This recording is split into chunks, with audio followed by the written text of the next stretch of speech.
welcome back to Comixkings, everybody. I am Michael. I'm Bryce.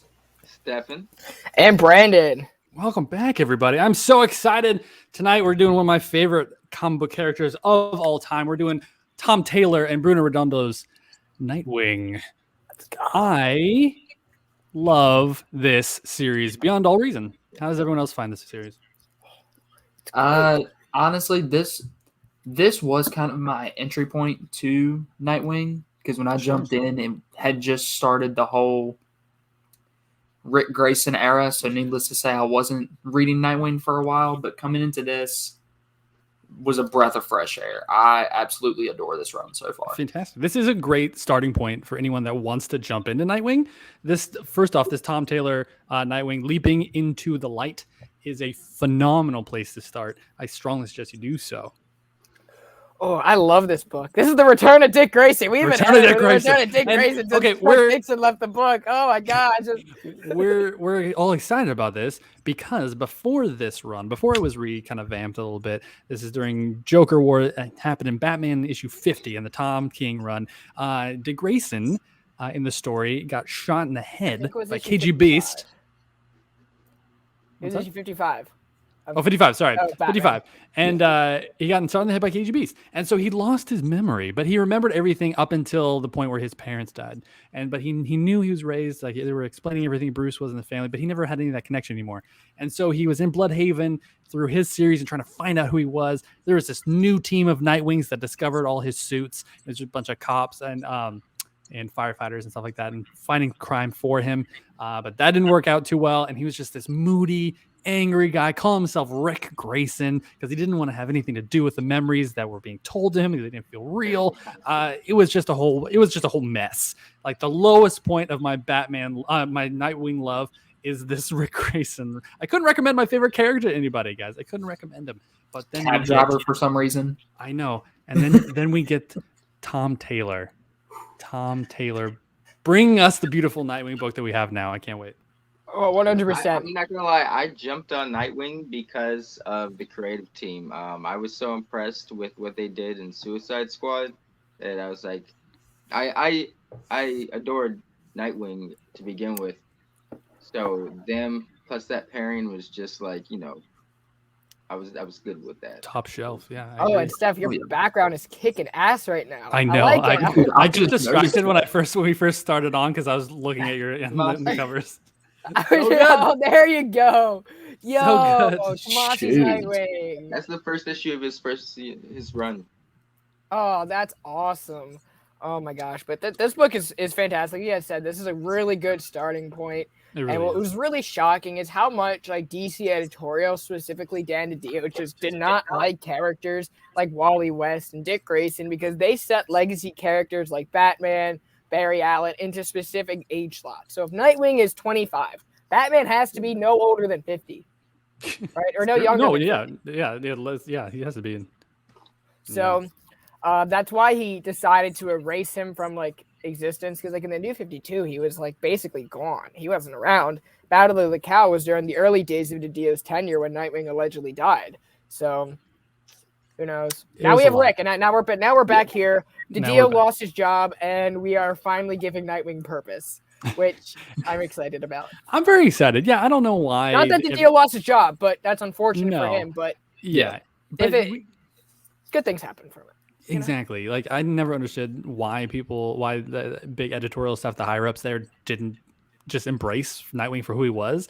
Fans liked him as his own hero. He didn't need to take the place of Batman. He could be. I like him as Batman, but he can be Nightwing all day, and he has an immense amount of fans. So I think this is a great starting point. Like we keep saying, the art is beyond beautiful. You know every single character, even the background characters are so unique and individualized. Like you know who everyone is. There's no second guessing. The paneling is so unique and striking, and it's just a beautiful book all around. Extremely well written. Tom Taylor, I'm fanboying up all day for him. He has done no wrong to me lately, so we'll see. But I have all the faith in the world for him. This team is phenomenal. 100%. Shall we jump in? Okay. We shall. We're jumping in to Nightwing Leaping into the Light, Volume 1, Tom Taylor, Bruno Redondo. we start off with a flashback. We're starting with a flashback. It looks like we're seeing Barbara Gordon here coming up saying, hey, what's going on? These bullies are beating up it looks like another kid. And of course, not only Barbara Gordon comes to the rescue, but Dick Grayson.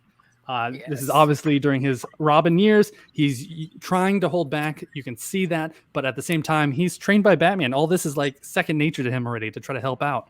So he's trying to help out this kid, and they're all facing each other, but all getting beat up because Dick Grayson's, getting bullied up right now. And but he still comes out on top. And of course, we find out that it is Barbara Gordon because there's on the next page, there's Commissioner Gordon. I don't think he's commissioner at the moment, but he's definitely detective at least. I love the dialogue early on where one of the boys is like, "Oh my gosh, my dad owns the police," and she's like, "You really think he'll listen to you over me, Dad?" And then Jim Gordon just shows up, and she's like a smudgy look to herself, like a little brat look, and I was like, "Okay, girl." Okay. I know, I love it. Like all these characters are so you can totally tell throughout this book that Tom Taylor knows these characters. So does Bruno Redondo. The way he draws them and the life he brings into them, and so does Tom Taylor. He knows these characters inside and out, and he's making them the best they can be. I liked that. I liked that about this book. But as we continue, Dick Grayson's obviously in trouble. He was in fights and stuff like that. So he's being brought home to Wayne Manor. He's obviously with Batman right now. He's Robin. He's having a little bit of hard time trying to be like, listen, I want to be the good person. I want to fight, but how am I supposed to just let things go? And, Alfred's like, you know what? It's good you're trying to help people. It really is. There's just, sometimes needs to be a choice one way or the other. You need to know what you're doing. And then we go to present day. Here we are, Bloodhaven. We're in Nightwing's city. And look at this double. Thank you, Steph. This double panel is literally the background of my computer right now. It's a beautiful scene. It's a background of. It was the background of this, but with four. Oh, it is. Yeah, it is. You're right. I can see it now. Bit. Oh shoot! Yeah, it is. There's so many faces here. They use this image everywhere too. I'm pretty sure it's like the image they use as the actual like wraparound hardcover for. Yeah, they do. Oh yeah. If you take off the jacket, yeah. Oh, yeah, if you want to see the book naked, so to speak. Oh my gosh, strip her down. Exactly. Oh man. As we continue, we're seeing this and this puppy. These like stupid kids, these drunk guys are just chasing this three-legged dog and this little puppy running through the streets. And of course, who's there to save the day of all puppies in Bloodhaven? Nightwing. He obviously has nothing else crazy worse to do, but he's going to save this puppy, and he does. He like totally destroys these guys because of course there's just these drunk guys. And yeah, look, this is the first introduction to the brand new Nightwing. Here we go. He's got his memories back. He knows who he is. We just finished fighting Joker War in the Batman series, so he's fresh from Joker War. He's fresh from his memories back, and so he's ready to take on Bloodhaven.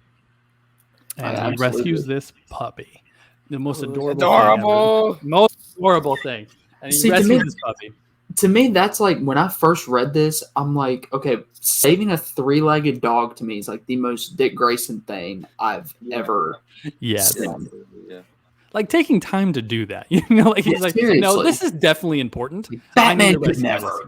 No, Batman wouldn't. No, quite exactly. And that's what they try to highlight in this book is whatever Batman won't do on a human level, Dick Grayson is there first. Exactly. I think it's because Dick didn't grieve on. He's kind of like someone who embraces change in the future. He didn't grieve on his parents' death in the way that Bruce does. So it's like Bruce kind of lives in the past a lot, So I think that makes him approach things. But yeah, that's definitely a lot from who Dick Grayson is, but also his bringing up with Bruce. Bruce didn't want him to turn out like him. The thing is, like, Alfred was there too. Exactly, so and he had Alfred too. The big difference in my opinion, between Dick Grayson and Bruce Wayne is Bruce Wayne as Batman is trying to stop evil, right? And where Dick Grayson's trying to help good. Like usually they go hand in hand normally, but this is a perfect example of what I mean. Batman would not stop to help a three-legged puppy. Right? So he's just Dick Grayson's trying to be there for what is good, what it means to be that good person, to helping out wherever he can. And so that's the message, that's the feel of this book going forward. I could listen to you two talk about this all day. That's perfect. It's great. It's not something I obsess about. Not at all. None of us do. We're just all big Nightwing fans here. I know, it's crazy. We all know Nightwing's the best Robin. Oh, sorry, Dan. Yes, I completely agree. He's the best Nightwing. He's also the best Nightwing. He's also the best Nightwing. Totally does Nightwing. As we continue, we are faced with one of Nightwing's most prominent villains that he'd ever have to really go up against in all of Nightwing history before the New 52, even before that. We see Blockbuster. Right. And he is Blockbuster. If you're not familiar, he's this mobster of Bloodhaven, extremely strong. Think very like Kingpin vibes, but less finesse. With a better hairstyle. Yeah, much better hair. And but less more finesse. of a necktie. More Neanderthal than like gangster, but still pretty solid. He looks good in a suit. As we continue, we see a payoff going on. We see that Blockbuster is obviously in control of the city. We're getting a little tease of what that's going to be like coming forward, and just his power and influence because he has cops there with him, and he's doing a deal with a cop right there with him, and so you kind of get the understanding of that. Blockbuster is pretty important here. And as we continue on, we leave Blockbuster, and we move on to Dick Grayson, going back to his old home in Bloodhaven, getting everything ready and set. He finds out there's an intruder. What's going on? Let's suit up. Let's see what's going on. And surprise, surprise, it's Barbara Gordon. Well, she grabs him by the ankle and throws him. Yes, I think it's the arm. Oh, that's the arm? Yeah. That would have been so much better if it was the ankle. It's true. Oh my God. But she just tosses him like he's nothing. It was great. But they're just talking. They're getting everything really getting reconnected and understanding with each other. Dick Grayson shows her the puppy he rescued. She falls in love immediately. Of course they do. And she's just kind of really going on like, are you okay? Like, what's going on? Do you really want to go on with it? Like, is this something you need to be doing 100% right now? He's like, yes, of course. I need, some rest too, but I need to figure out what's going on. And so as we continue on, we get really why she's here. Barbara Gordon's here is because she's delivering a letter to Alfred. Alfred was killed by Bane during Tom King's Batman run. But during this time, Dick Grayson wasn't Dick Grayson. He didn't remember him. And so he never really got the closure from Alfred's death that everyone else had up until this point. And so we get a letter from Alfred to Dick Grayson. Besides Bruce, Dick Grayson was the one that's been around the longest with him. So they have probably one of the deepest connections besides Bruce and Alfred. Dick Grayson and Alfred are probably one of the second best connected. I would honestly say like Dick Grayson's connection to the whole Bat family as a whole, I would put this to the test. He's the only Bat family member to have an intricate relationship with every single person on an individual status. Oh yeah, he's the connection to everybody. He really is. Batman is the one that trained him. Everyone's there for Batman, of course, but like Dick Grayson is he's the I mean, I would say Alfred, but we don't have Alfred anymore, unfortunately. So Dick Grayson would obviously be the next in line, and I think that just speaks worlds about his character. And then him and Barbara, right? They're still friends even after their relationship ended and everything. But we might see that get rekindled. I'm still feeling that. I still want that to happen. Oh yeah, me the fact that he's able to like, not to single any of them out, but I will.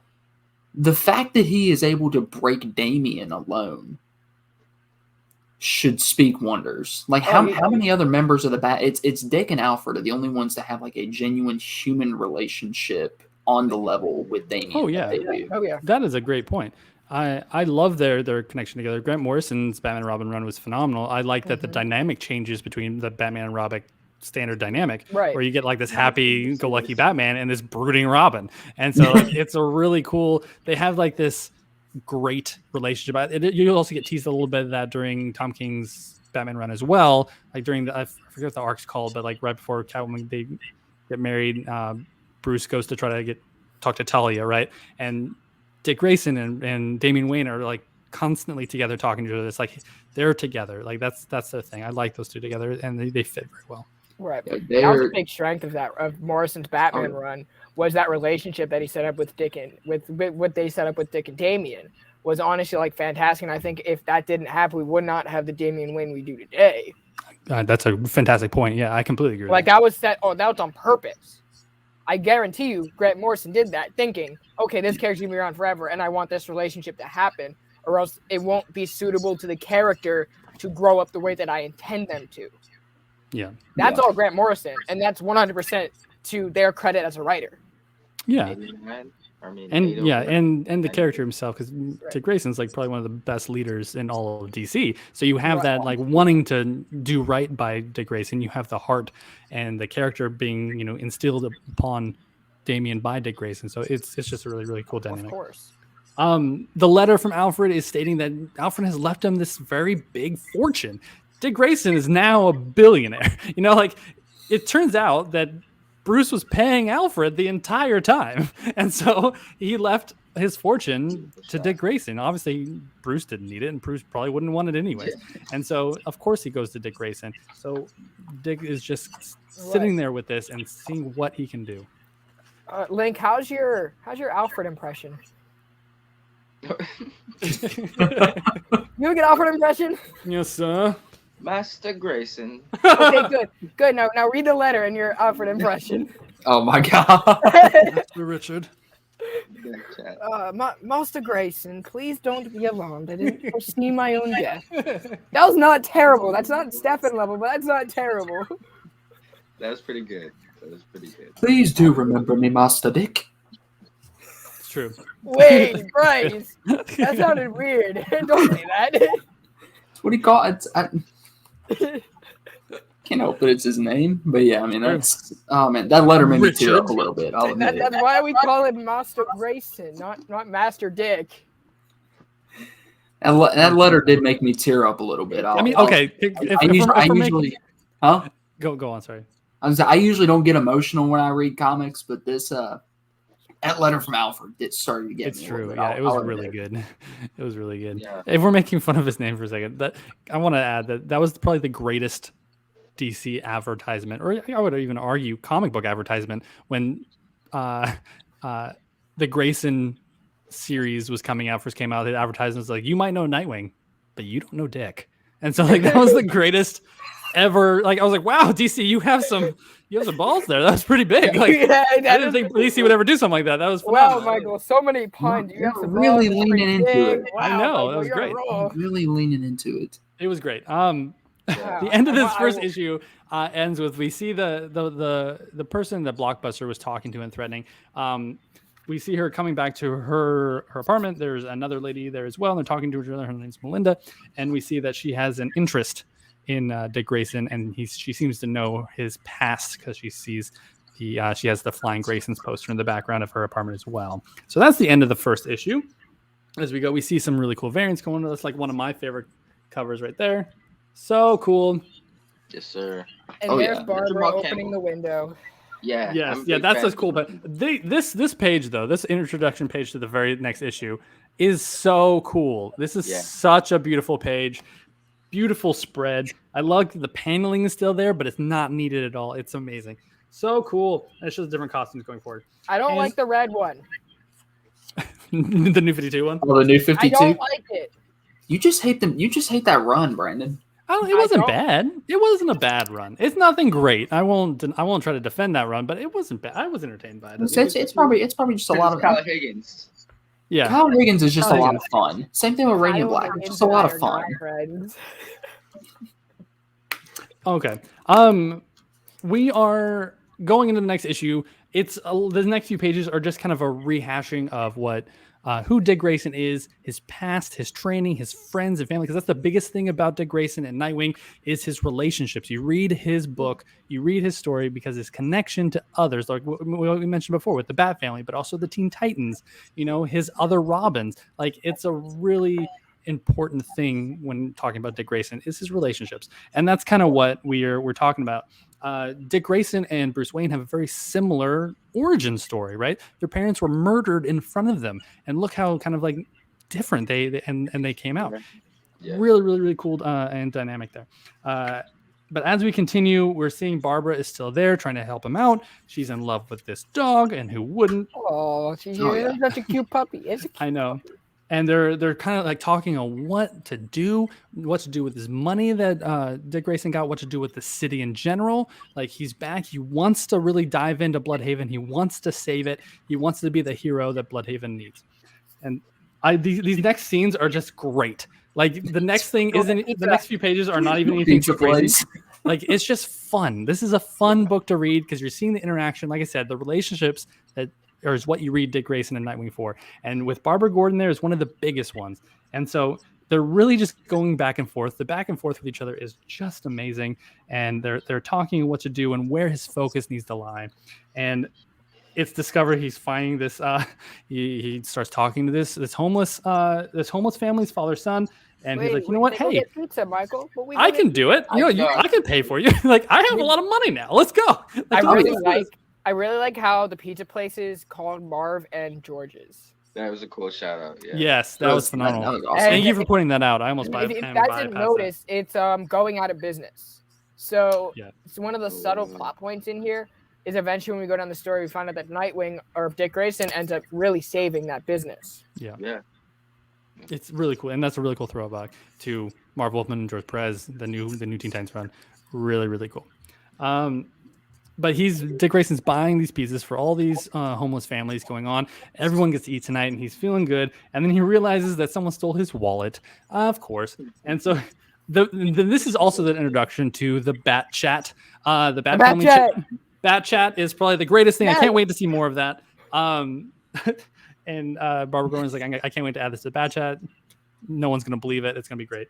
And as we continue on, we see the homeless family from the beginning, the father son, really, walking down the alley. The father gets accosted by this man in the shadows. His father tells the son to run, and they're faced with this man in the shadows with his gun. Father's like, no, please don't do this. And the gun fires into his heart and literally rips his heart out. And we're going to find out more about that gentleman later. Yeah, it was raw. It was pretty brutal. Yeah. It was pretty brutal. Not what you would expect from the tone of this book so far. No, just out of nowhere. It is very shocking, and I think that was the point, which is great because it was very lively just a second ago, then super lively. Then all of a sudden, this man that you just actually made a connection with a page or two ago, his heart is literally ripped from his body. Ridiculously, so brutal. But I think that's the point going forward. And as we continue on, he really needs to get his wallet back. So he's like, I'm going to suit up. There's a tracker in my wallet. I'm going to go try to find what's going on with this guy. So as he's going, Barbara Gordon's obviously helping him out. He finds, what is it? He finds the Bob Moss. Yeah. Bob Mosses are coming up. He's seeing them. Was it Maroni? Boss Maroni's there. That's a big name for Batman. Zuko. Exactly. Yep. And then, Melinda Zuko. And that's a big name. Zuko's the one that killed Dick Grayson's parents. So that's a big thing for Dick Grayson. Oh, yeah. And so as we go, the paneling, of course, is breathtaking. We get all the mobsters, and Dick Grayson's like, okay, this is it. We got to do something about this. And so he heads out, and he just straight up takes it out. This double-page spread is just simply beautiful. I love it. This book is full of them, and usually that might seem like a lot, but each one is perfectly put in exactly where it needs to be, and it just feels right at the time. So oh my gosh, it's perfect. I love that sequence. You can just see the motion of everything and how exactly. I love how Bruno Redondo does that. I really do. And it's really the kind of sort of style that you would need for an acrobat like Dick Grayson to really show off just how good he is at what he does. Because you really can't get that from a still. You kind of have to show the progression. His acrobatics. He's the greatest acrobat in the entire DC world. He can jump from the rooftop of a 9-story building down to the bottom floor without any problem at all. He's down there, no problem. He knows what he's doing. Certain shots throughout the book, he'll be standing on wires and stuff like that is a cool callback to him being so agile and it's just cool. Yeah. I completely agree. And we're giving chase. Dick Grayson is going after the mob boss because he knows something's going on. Let's see, he's gonna still excuse me, they're about to kill the children and the homeless children. He finds this camp full of homeless kids, and we find out that the reason there's just a whole camp of kids is because they're afraid of the man without a heart. Apparently, someone is taking out this homeless community's elders' like hearts very brutally, and all that's left is these kids. And so obviously Dick Grayson needs to do something about this. So he swings off, try to do something about it. He's confronting Barbara. She's asking about the wallet. No, he found homeless children without parents first. Took a little precedence over his wallet for a second. And so he's trying to see what he can do and who really is this man without a heart. And the very last panel is the scene, continuation of the scene from the very last issue as well, with the man, the homeless man that got his heart ripped out right in front of us. End of the series. We know now that this heartless man is someone that's being known as the underbelly of Bloodhaven, and no one's doing anything about it. Right. Oh, I love this opening issue in issue 3 where you just see like the dog just in the sleeping bag. I don't know why he's in a sleeping bag. Maybe Barbara's in the bed, but because he's on. Yeah, probably. He's probably staying over. So we jump in. Dick Grayson's been sleeping. Obviously, had a busy night. There's a whole mess of pounding on the door. When he goes to answer it, I believe it's the FBI. Yes. The FBI's at his door, and they want to see Dick Grayson. Something's going on. He's like, okay, all right, that's fine. And he calls back Barbara. He's in something deep right now. He's like, there's this funny line. He's like, that's good. Would you mind coming back real quick? And she's like, why? Because I'm pretty sure I'm being accused of murder, and you're my only alibi. Please, would you mind? So that was a really, really cool thing. That was funny. And so he's now doing this like little weird interrogation between these two agents and him, trying to show that he wasn't there. He was not the person that was involved, but it was his evidence like all over it. And so what they were able to do, that was my favorite scene too. This whole back and forth between them. Yes. It was amazing. It was great. And she's really like, amazing. you guys this would really be an embarrassment for you to like try to frame him for that when he clearly has an alibi and you're just forcing this. And they're just like, well, who are you? She's like, I have a law degree. Sorry, guys. That was my favorite. Yeah, she's like, is this relevant? And they're like, well, we get to decide what's relevant. And she's like, well, I have a law degree. Like, I know what's relevant. And like, I love that because it's really showing. He says, oh, Barbara yes, Gordon. so do I. Yeah.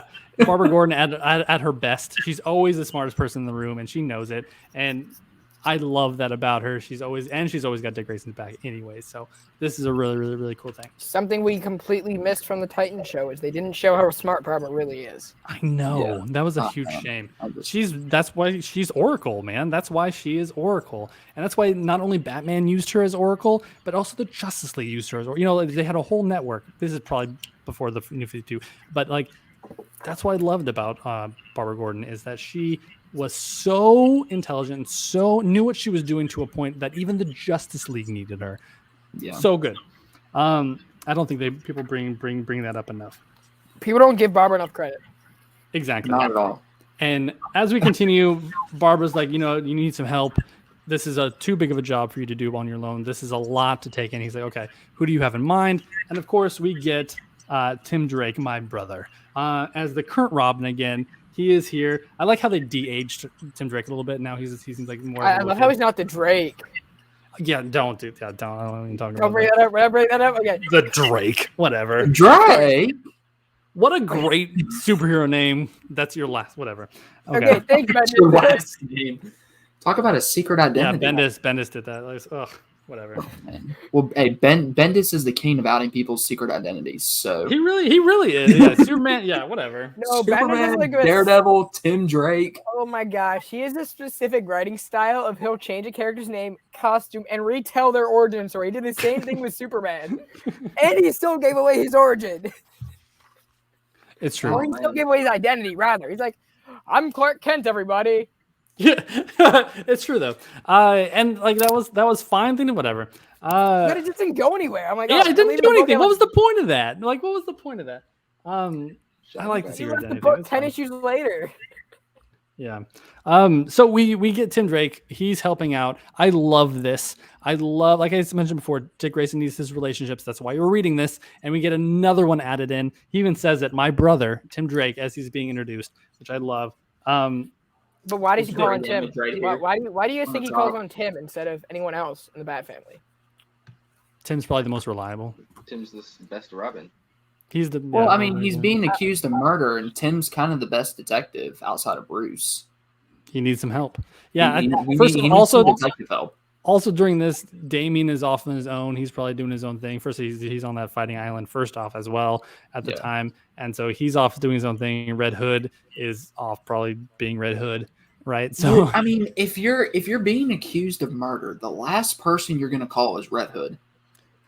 Oh yeah, even if he is your brother, the last person you're going to call is Red Hood. He's like, good, all right, cool. Welcome to the party, brother. All right. It's like, oh yeah, I can tell you how to get out of this. I've done it like 10 times already. Yeah, it's fine. Yeah, no worries. It's super easy, bro. As we continue, they're having their brotherly chat. They're obviously doing their train walking thing, which is great. And he's like, I need you to walk my dog.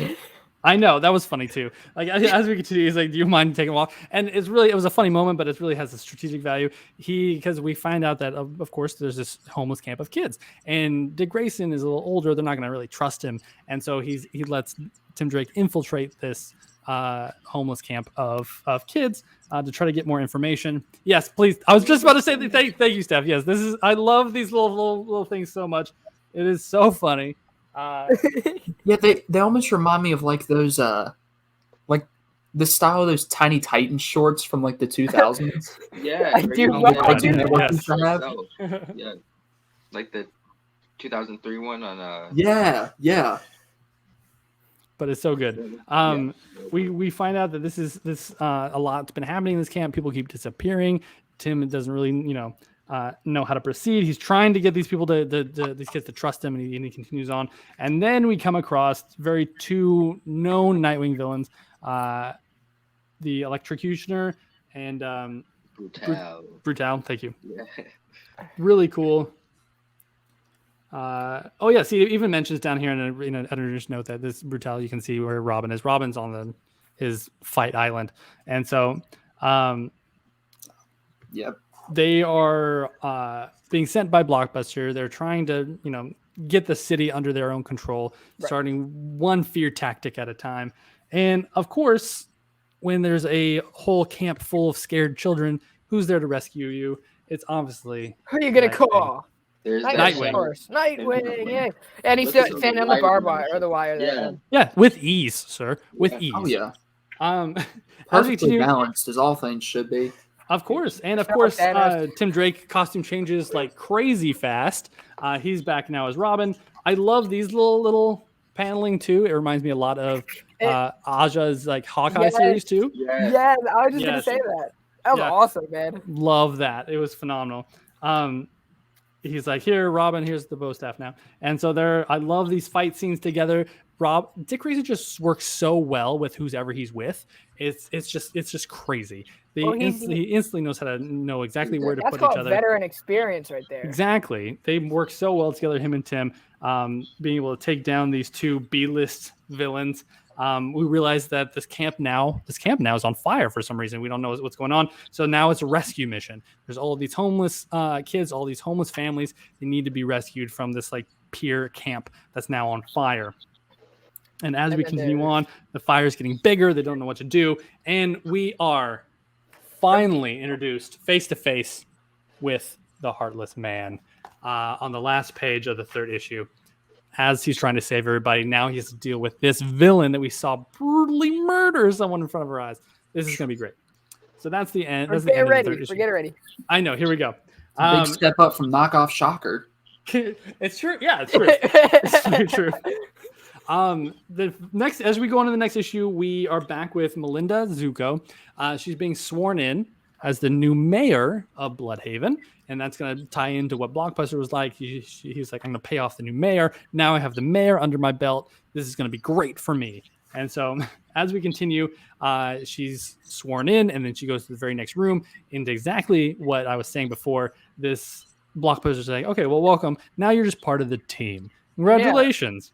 Now, Blockbuster is like very distinguished when you look at like everyone else who's around him, especially in like this scene right here. You can just see that he is the center of attention. Everyone else is black suits. This man is in shiny blue. He's standing out like in Sunday Night Football, and he's like the prime announcer. Not only is he bigger than everyone else, he needs to look flyer than everyone else. Like he has so much colors, and everyone's just like looking at him. It's almost like they're looking at him rather than looking at Melinda. Like they're like seeing his reaction. So like if he starts clapping or like he starts to do something, they will then follow suit. You have to. It's his way or the highway. And I mean, it's his way or you're dead. Come on now, Mike. What did you not see what he did to the other man when to heaven? Yes, exactly. If you're working for a Blockbuster, you're going to hell. If you're working for a Blockbuster, you're going straight to hell. But I like this. I like the scene because we see that Melinda really isn't too scared of him. Like she's going along with it. She's down with it. We don't know why yet, but she's down with it. But she doesn't seem scared. Like what Brandon, what you mentioned about the other henchmen in the room, the other business people. They're moving around Blockbuster. They're doing whatever they can to avoid upsetting him. But Melinda's a little different. She has this face on him. She stares him down 100% of the time. We saw that in the very first interaction with him at the beginning of the series. So I like this character so far, and the fact that she's standing. You can see that she's not crazy. It won't show fear, at least in front of Blockbuster, which I like.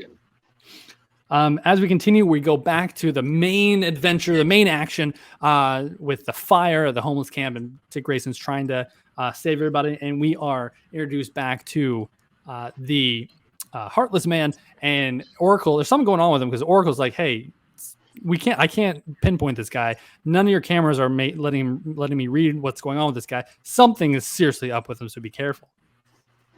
Right. He tells Robin to get everyone out to try to help everybody. I will take care of this guy. And as they're fighting each other, he starts to put out the fire. The Heartless guy starts to put out the fire and lets the kids go. And so this is kind of like, okay, what is really going on right now? I don't understand. And so the Heartless Man lets the kids go. And is helping out. And he's just like, I'm actually really after you. I really want to go after you, Tik Grayson.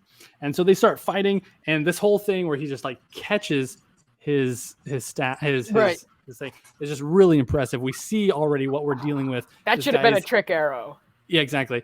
He either is like super well trained or he is on a whole nother level.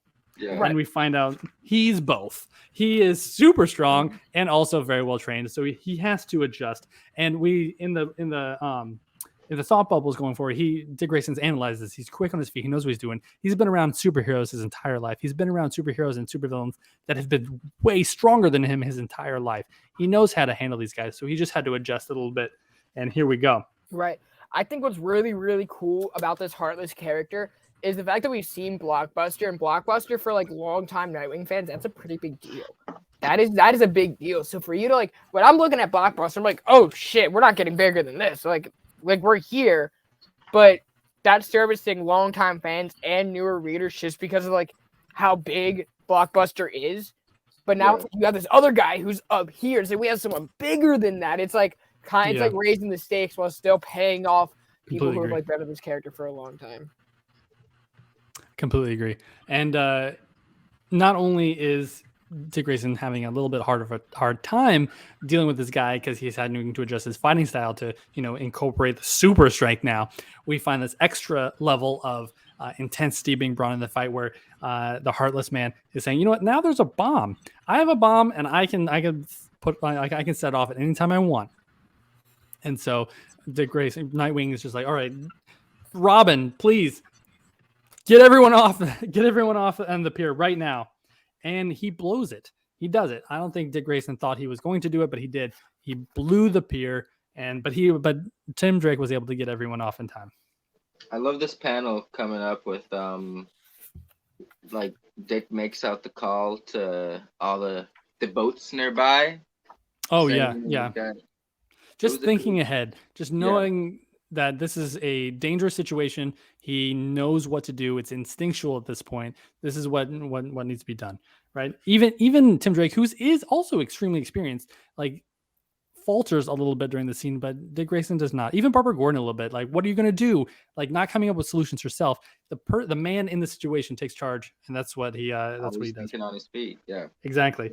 He's trying to do his best, but it looks like he's a little hazy. He doesn't. Like, something must have happened while he was fighting, but he stays conscious enough to get everyone rescued, and then he passes out and wakes up in his apartment with Barbara Gordon and Tim Drake the next morning.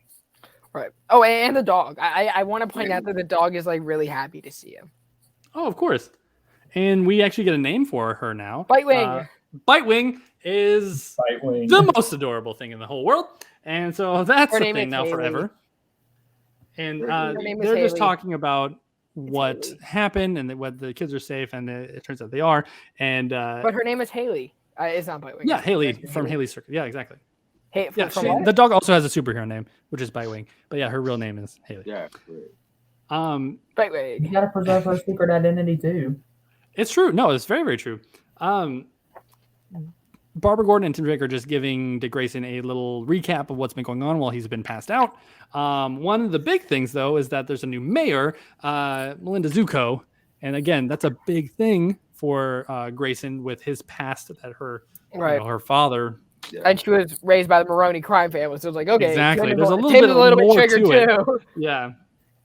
So he needs to find out what's going on with her, what she's up to, what is her plans for it. And so that's what the big thing he's going to be doing. And Barbara's like, no, you shouldn't need to rest. You were literally passed out. You could have some brain damage. And Grayson's like, fine, of course I will. No, he won't. And so he can't sleep. So, of course, he goes out into the night all dressed up. He's going to try to find what is going on with Melinda Zuko, this new mayor of Bloodhaven. And, of course, we get another sweet paneling Aja throwback right there. Really, really cool. And Barbara's like, as Oracle, hey, I knew you weren't going to lay low. And he's like, of course I wasn't going to lay low. I need to know what's going on in my city now. And this panel right here is really, really cool. Like, he doesn't know what's going on, and they start fighting. It looks like that she's Melinda's bodyguard from the first time we meet her. She's very imposing, knows what she's doing, fighting. And, of course, Melinda just, like, knocks him out. Like, he's not on his A game. He definitely should not have been here, but oh well.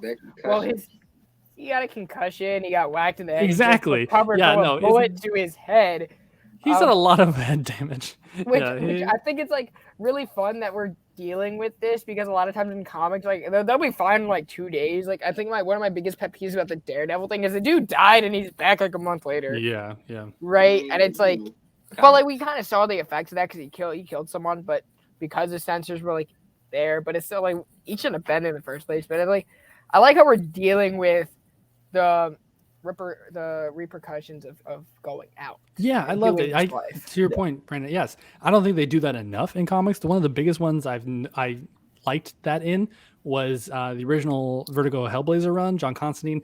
He visibly aged, and then any scar he got through the comic stayed with him throughout the rest of the comic. Like, I like that, the repercussions of a living character. It's hard to do that with mainstream comic book characters because, of course, they can't age, and so you can't have one of them going around with like a scar across his face forever. Like it's just not possible. But I do like that. And so, Brandon, your point of that they were showing you that he still is kind of woozy from this, I think is really, really fun.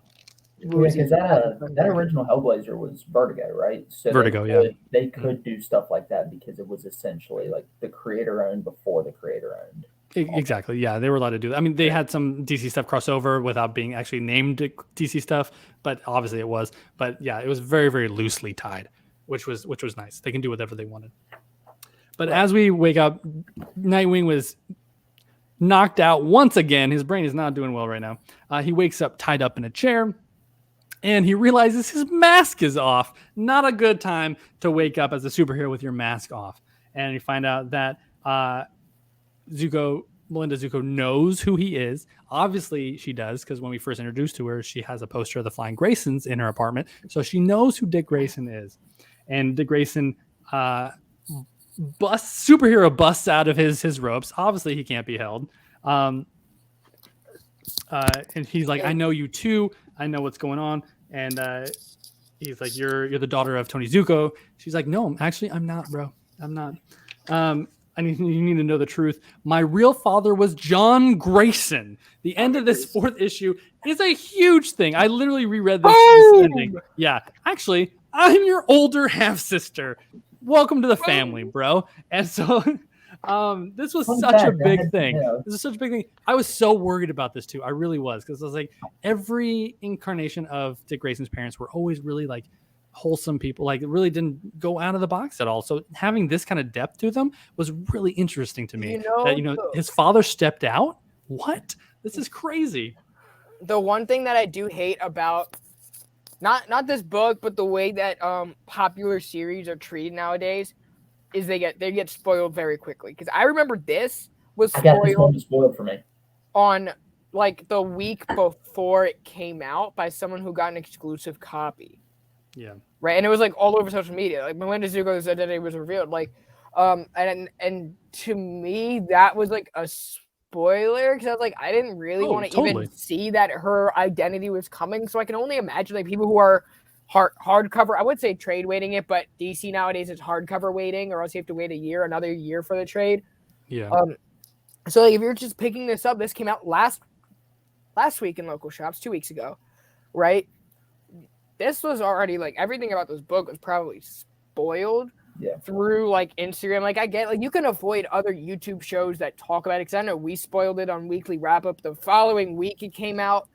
But that's like for we do spoilers, but it's not like you're scrolling through Instagram and like the bold letters is the panel saying I'm your sister. I'm just happy they didn't have like a Luke and Leia moment where they kiss like an episode before. I know. I think I have a little hope that the whole spoiler thing kind of like tones down going forward. Like another example, big thing of that, which really kind of think spoiled a lot of people for the Tom King Batman run, was the issue 50, the wedding not happening between Catwoman and Batman, was spoiled like a few days before, and people were like, "Oh, they're not getting married? I don't want to read this anymore." Yeah, like, why am I still here? Yeah, exactly. So a lot of people were mad about that as well. And but I think the whole thing with, I'm hoping with the whole thing with Spider-Man No Way Home, people were very adamant about not spoiling it. I'm hoping that becomes a thing going forward.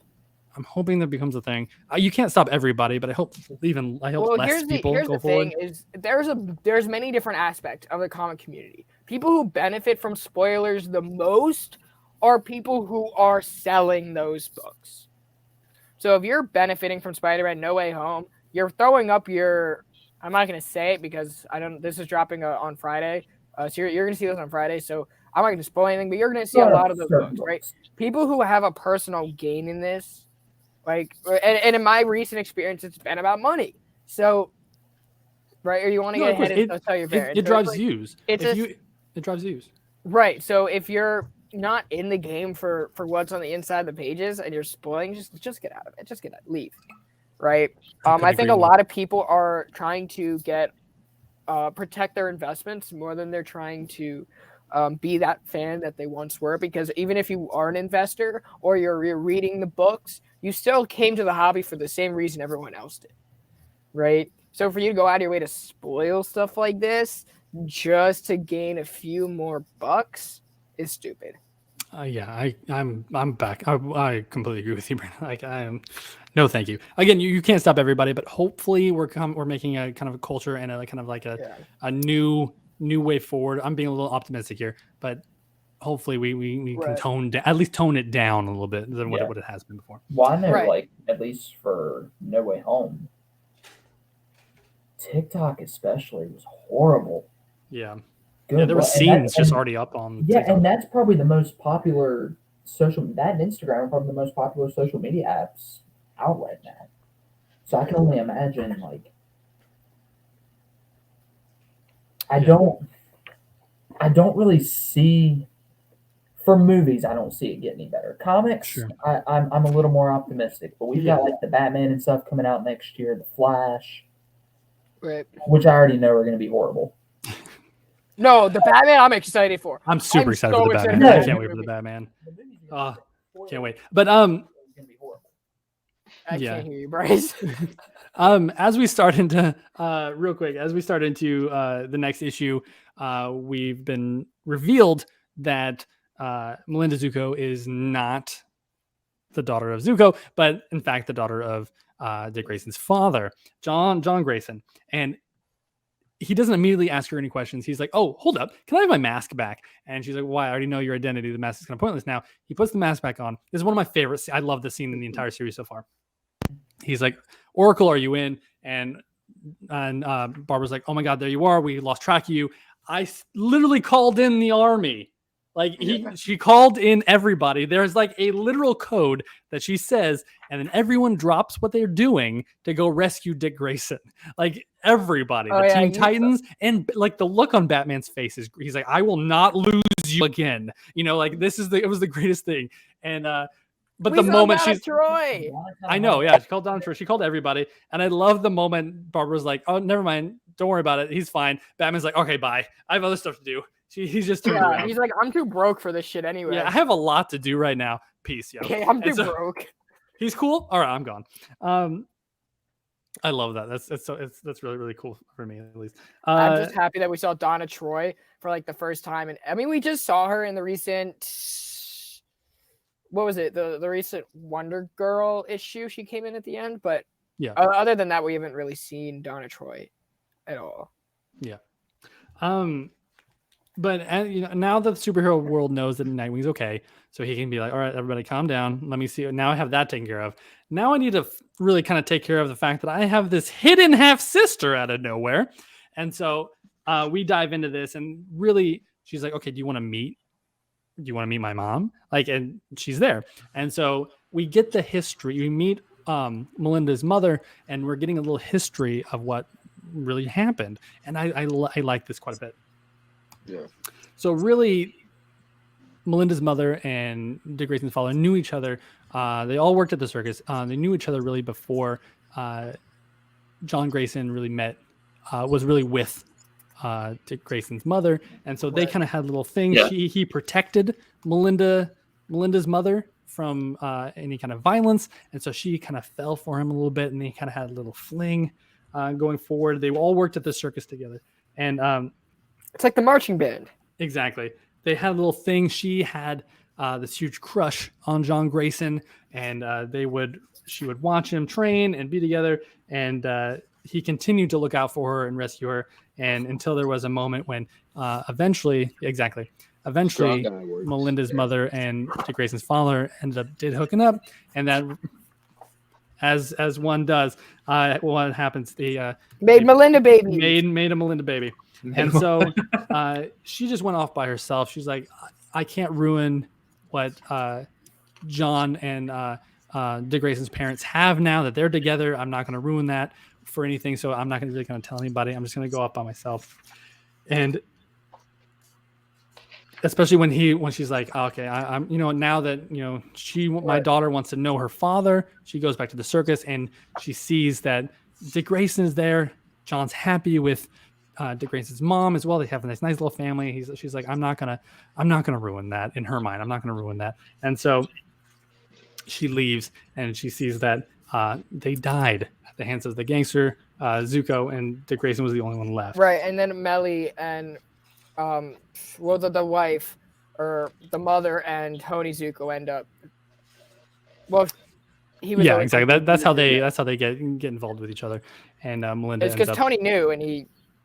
I guess, and he was like abusing. It was a really abusive relationship, so. Yeah, exactly. I didn't articulate that at all the way I wanted to, but you guys get it. No, yeah, we're on board. In the middle of their story, in the middle of their meet and greet, we see that Blockbuster is at the door with a whole bunch of cops because he knew that Nightwing broke in and he's trying to take him out, and so that's how that issue ends with Nightwing about to be taken out by a whole bunch of crooked cops in Blockbuster. And because also Melinda's the mayor, so yeah, I broke into the mayor's house and I got reported. He's like, yeah, no, sorry, not the right move, Dick. Exactly. And so in the very next issue, he's being confronted by he has very little time. They're going to break in. These crooked cops and Blockbuster are going to break into Melinda's house apartment. And he's talking about, listen, Melinda's like, listen, I want to help you. I know it looks bad what I'm doing, but you need to trust me. I am on your side. You need someone on the inside. I can be that person on the inside. Let me help you, right? And he's like, let me do the hero thing. I need to think about this. Let me do the hero thing. Superman busts open his shirt. Always classic. I was going to say like the Incredibles. He looked like Mr. Incredible doing that. Oh, sure. Yeah, that's where my brain went.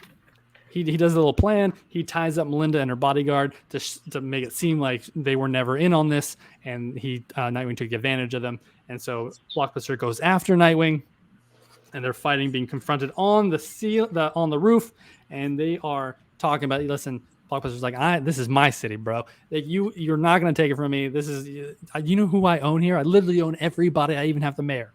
Right. And Dick Grayson is in the middle of this firefight now. Helicopters everywhere, bullets flying. This giant metahuman man is trying to take him out one fist at a time.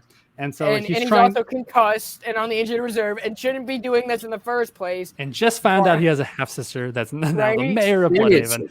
A lot's going on for him right now. Barbara's like, yeah, you're in no condition to fight Blockbuster. And he's like, yeah. No, I figured that. But what? Yeah, he's like, that's yeah. probably true. What should I do? But I doubt he cares. He's like, yeah, what am I going to do? Tell him this and come back in an hour? Yeah. And this upcoming scene this upcoming couple pages is all Bruno Redondo right here. This when he jumps towards the helicopter shooting at him. Yeah. He does somersault through the helicopter. That was awesome. Takes out these gentlemen. Fantastic. Yeah, I like and he takes all these guys so fast he scares the pilot. He's like, I'm sorry. Please don't hurt me. And he stumbles back to his apartment. He's able to escape. He stumbles back, and he's so out of it. He doesn't know what to do, and he's just like, I'm going to pass out now. And they're like, okay, he needs his rest. He's gone through quite a bit. I mean, at least he got the. Can we talk about the T-shirt Barbara's wearing during this? I know. I made a video about that too. It's the Robin Smack Robin meme. I loved it so much. Which is hilarious, given that Robin is Dick. It is. It's the Grayson Robin. It's the Grayson Robin. It's so funny. That was so good. I mean, so good. I like the Black Canary shirt they were wearing earlier, and I was like, that's cool. Yeah. Like a little Black Canary World Tour. I mean, like that's just gonna be. I feel like that's gonna be a running thing throughout this entire run. However, I hope so. It's like spot the T-shirt. Like that was a Mr. Miracle thing too, and I was like, that's cool. It was. Oh my gosh. Oh, I'm trying to find where the canary one was because I know Dick was wearing it. It was in like issue 79, I think, when he was being accused of murder. Yeah, I did notice that. Oh, that was pretty cool too. I was like, that's cool. I like it. Yeah. As we go forward, we find out that Dick Grayson slept for a very, very long time, and he needed to. And he's had some thoughts. He needs to have his thoughts brought together into a cohesive plan that he just doesn't know where to go yet, and he needs to talk to some people. And of course, he goes to the people he cares about most. First with Leslie Thompson, and then he goes to, of course, the Titans about what to do next for him, like what to do about his city. That's really what he wants. Like, what can I do? He goes to Lucius Fox, who he knows how to handle money and has the connections to do so. And the best, this is honestly, I've been saying a lot of parts are my favorite. This is the coolest part to me. He needs to talk to Superman. Of course he does. And I love this because it throws back to the old school World's Finest, which was Batman Superman team up book. And he would also be running around with Robin a lot of the time, Dick Grayson Robin. So he grew up with Superman. Superman is who gave him his name, his superhero name. Oh, this is where he got Nightwing from. And so there's so much that he learned. Like one of my favorite things is from Nightwing scenes is his first appearance as Nightwing with Detective 44. Exactly. When he's talking to the audience about what superhero he's going to be, Batman trained him, but also Superman trained him. And so he's this whole scene with him talking with him. Yes, thank you. Full cover. He's talking with each other. It's signed. Exactly. This See, is another issue, but this is just to show you his rapport with like Superman goes back like. It's honestly one of my favorite. Like, I honestly like his relationship with Superman a lot of times more than I do his relationship with Batman. It's really good. Well, because his relationship with Batman is literally like, let's disband the Justice League because we're two of the biggest brats in the universe. Dick Grayson's relationship with Batman could give Taylor Swift an entire album. True. Yeah, it's very, very true. Because I love this part. Yes, because I like this part here. And Superman's like, why don't you just call Bruce? And he's like, Dick Grayson's like, do you mind if I just text him? Like, he's not really a non-personal. It has a non-personal touch. And Superman's like, yeah, Bruce would like a non-personal touch. You're right. And so, he just needs some perspective.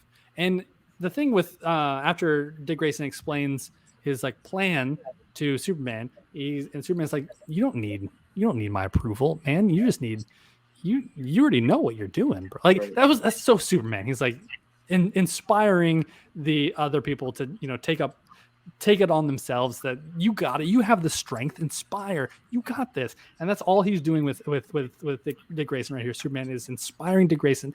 You already have the plan. You already know what you're doing. Do it. You got it. You have a support system. You know what you're doing. And I like this little touch here. He's like, Superman, Clark he's like, I'm about to leave the world right now. Earth, I have some really important stuff to do. Do you mind watching over John? Giving him some pointers. And that's like the next big story arc coming up in Superman and Superman, Son of Kal-El, and Nightwing coming up. I'm very excited about this. They were getting Wally in there too. I was like, I know. Wait.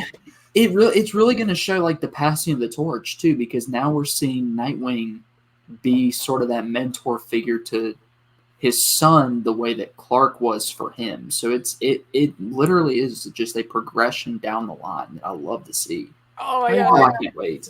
And it's kind of like a modern World's Finest about where you could go with these characters. Like this is like the culmination of what these characters, a Batman-like character and a Superman-like character, what they should be. And so I'm very excited.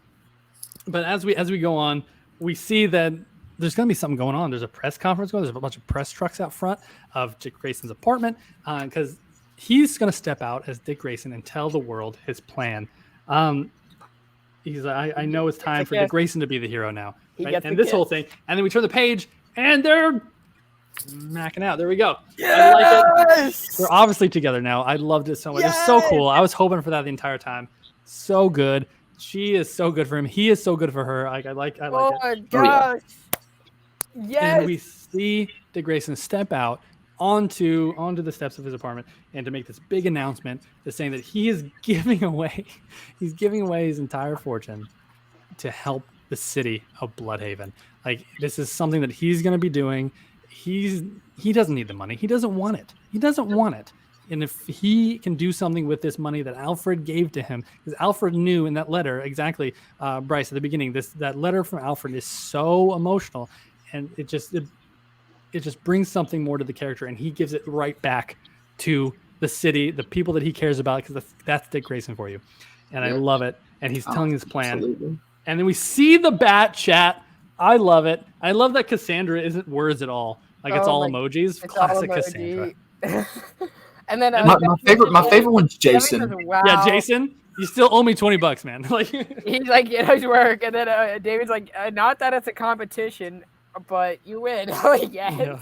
Also, the fact that Stephanie, for once in her life, is at a loss for words. Yeah, I know. Yeah, isn't that funny? Like, and then like, yeah, Cassandra, who doesn't normally talk very much, doesn't say anything. It's just all. It's all emojis, and it's just like. And the thing that got me, one of the things that got me the most, besides after the Alfred's letter, this was also the big part. Batman calls him. Bruce calls him. Something that Superman and I were just joking about that he doesn't do. And he's like, "Thank you for being honorable and doing the right thing with Alfred's fortune. Like this is huge. You honored the man Alfred was. You honored my father, my mentor. Thank you very much."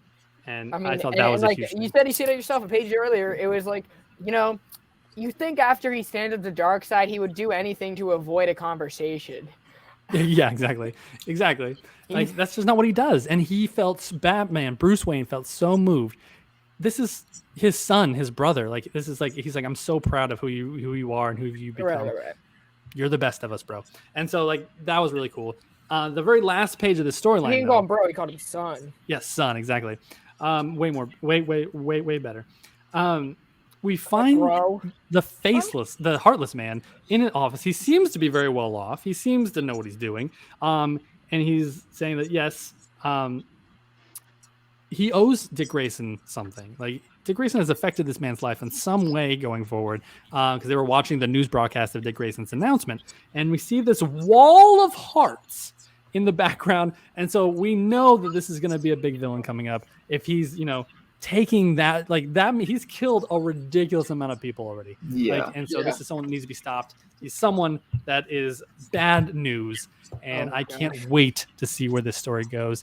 Please read this book. That is the end of volume 1. I think Heartless has listened to Die Young way too many times by Kesha. I hear your heart beat to the beat of boom, boom, boom. Well, okay, the fact, reading this monthly, too, I will say, this hit super hard, that last page especially, as someone who was reading it monthly, because then Fear State came right after this, and it's like, okay, I'm going to have to wait at least 3 months to even get the next, 4 months, to even get the next little details to what this guy's deal is. Yeah, and this is what they leave us with. Right. And a lot of people who are saying that, oh my gosh, it's losing its footing because of Fear State. Well, Fear State was a bunch of BS anyway. I think the whole Gotham universe lost its footing with Fear State. I think the Nightwing story for Fear State was the strongest of the Fear State stories. Yeah, and it even gave Barbara Gordon, it was a Nightwing issue, but it was a Barbara Gordon story. It wasn't, there was one issue where it was just about Barbara Gordon through her perspective, and I think that was amazing. And it really solidified them in a relationship, and I think that was really, really cool. Right. Tom Taylor's excellent at writing those 2 characters. I'm really, really satisfied with this book, and it's just it's everything that is I wanted in the return of Dick Grayson. Right, there's a character that we have not had at all since early Rebirth, and even then it was not a good title. It was a very mediocre book. You had Tim Seeley on the book, who is probably the most average writer comic book has. If you want a book just to be average and boring, it's something that Tim Seeley will probably write. I guarantee you that. And I'm not trying to be mean. People aren't liking his Robins right now. Yeah, I can't stand his Robins. Yeah, I don't like his Robins. I definitely don't like the art. I thought about picking that book up, but as soon as I saw Dick Grayson with a man bun, I put it down. I said, nope. Yeah, no, the art is not great in that book. I like the book. I really do. I think it's not an amazing story, but I just like the Robins together. But yes, I will 100% admit that the art in that book is not up to something I want to see. It's really odd. That book was so jarring to look at and just read. I was like, yeah. Oh wow, this is. I want to read Heroes Reborn all over again now. No. I'd rather look at Rob Liefeld's interpretation of Captain America's chest routine than I would reading that book. That haunts my dreams. That haunts my nightmares. Steph, how did you feel about this series, man? All together now we finished it. I really enjoyed it. I think it was a great return to form. The creative team just jives well. Agreed. Clearly, Tom Taylor, he gets the characters, he knows them inside and out, so that helps. Yeah, it's almost, it's not even like a, not that it needs to be. It's not like a groundbreaking, just super out there story, but it's so solid and so good. It's just, a good representation of who Dick is as a character. So if you've never read the Nightwing book before, this will definitely get you acclimated to who the man is. Right. So I agree. I definitely recommend it all day. I agree. It's probably one of the strongest mainstream superhero comics out at this moment, to be honest with you. Both Marvel, DC, it's definitely in the top 5 of the strongest superhero comics out right now. I would say it's just the heartwarming feeling enough is what you want in a superhero book, simply because this guy is not someone. Dick Grayson is not someone who has any powers. He's no more special than you or me. And he understands that, right? So it's not like you have anything that gives him an edge. You look at Superman, and he has a strength, he has a laser vision, he has X-ray vision, he has a frost breath, he can fly, right? Batman with his gadgets, Dick Grayson has his gadgets, but at the end of the day, he's the guy who wants to do the right thing, and that's just a really common theme throughout this whole book. It is the most humanizing story. It's almost like I read a Peter Parker book and you get that same wow, this is just a genuine person trying to make the world a better place. That's a Utopia kind of reference. Okay, we'll move past that. And there were a lot of moments in this book that felt very, Peter Parker-esque. If you really enjoyed that character, you will definitely enjoy this. And it takes a back to basics approach in this too that really was best for Nightwing at this point. I agree, and I think that's a big thing for this book too. Is I think that's a big holdout. While some people don't like DC books too often, is because their characters aren't as relatable as Marvel's are. Like Marvel characters, they are superheroes with day jobs. You understand their hardships, and where DC characters, they're like these gods you want to like live up to, you know. And where this, especially this new series with Tom Taylor and Bruno Redondo's Nightwing, there's so much relatability to it. You've lost your wallet. You understand having a group chat. There's so much like relatability to it. And, you understand having a dog. Yeah, exactly. Like you identify with him as a person, and then you also like and admire him as a hero. And so I think that's a really, really cool thing.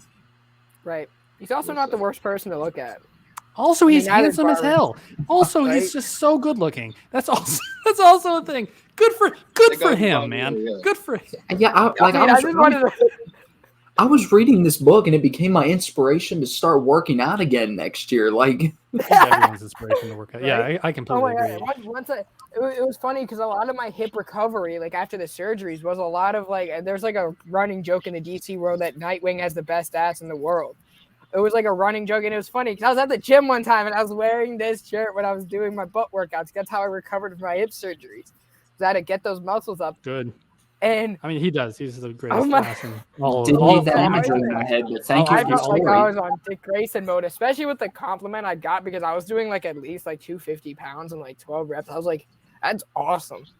I even got a compliment from someone, and I was like, thank you. Nightwing would be so proud right now. Yeah. I was like, my inner Nightwing is just wow. So good, man. So and good. Yeah, DC's definitely leaning into that too. I think a recent issue of like the Harley Quinn animated series. Yeah, exactly. Yes, they did. Called that out. Tushwing. So good. We all know Steph is the handsomest of all of us, though. Most handsome of all of us. It's true, though. Stephen's very, very true. Stephen. Especially when he gets like the race car suit. When you wore like that race car suit, it was like navy blue. You know what I'm talking about. Yeah. All right. We're gonna move on. Like and subscribe, you guys. Yes, here we go. Thank you for joining, everybody. Bryce, Steph, Brandon, this was awesome. As always, man, I thank you for having us on. This is amazing, and I love it. Everyone should like and subscribe and come back every week. Thank you. And couldn't ask for better. This is the first time all four of us are together. Yeah. Coming up on the channel, we're doing our 500 subscriber celebration soon. We're gonna pick a date to get that done. We also have on January 5th, Jed McKay will be on the show 6 p.m. Eastern time. That's cool. Followed by Will Spartasio, Ron V, Roy Thomas. That is the Creators Corner lineup that we have for January. That's fantastic. And then we lead into February and March with Mark Silvestri, which I can talk about now. That's amazing. Oh, so impressive. Which I don't know how that happened, but it happened. And then also coming up, we weekly wrap up every Monday at 8 p.m. Eastern time. That's our only live show. That is such a hard thing to say when you're trying to talk fast. You nailed it. All right. I put a very cryptic. I was like, a weekly wrap up. Good Lord. Oh, man. Weekly wrap up. You guys get it. And then we have Christ on Infinite Rants or the PCB only batch that drops every Monday at 1 p.m. Eastern time. Stefan and I talk about a conversation. We are going to be doing this coming Wednesday. We're going to be talking about, I forgot what we're talking about this week, but we'll figure it out. We'll let you guys know. I think we're going to talk about different reading styles, whether it's like digital, collected, or single issues. I think that was what we talked about last. And I believe we're going to have a guest for that episode, so I'll let you guys know more about those details. And then we have archives every Friday coming out 1 p.m. Eastern time. So you'll see this every Friday, 1 p.m. Eastern time. If not, we'll always put out a reminder. Yes, that's where we talk about a book. Next week, we're doing Civil War, followed by Naomi. So that's the schedule going forward. Thank you guys all for your interactions. We really do appreciate it. If you guys want us to grow, share us out. Just say, hey, this guy's Comixkings, share. It's easy peasy. But thank you guys so much for checking out. Let us know in the comments how you guys like Nightwing. I really, really liked it. Thank you guys so much. Take care, you guys. Stay shin.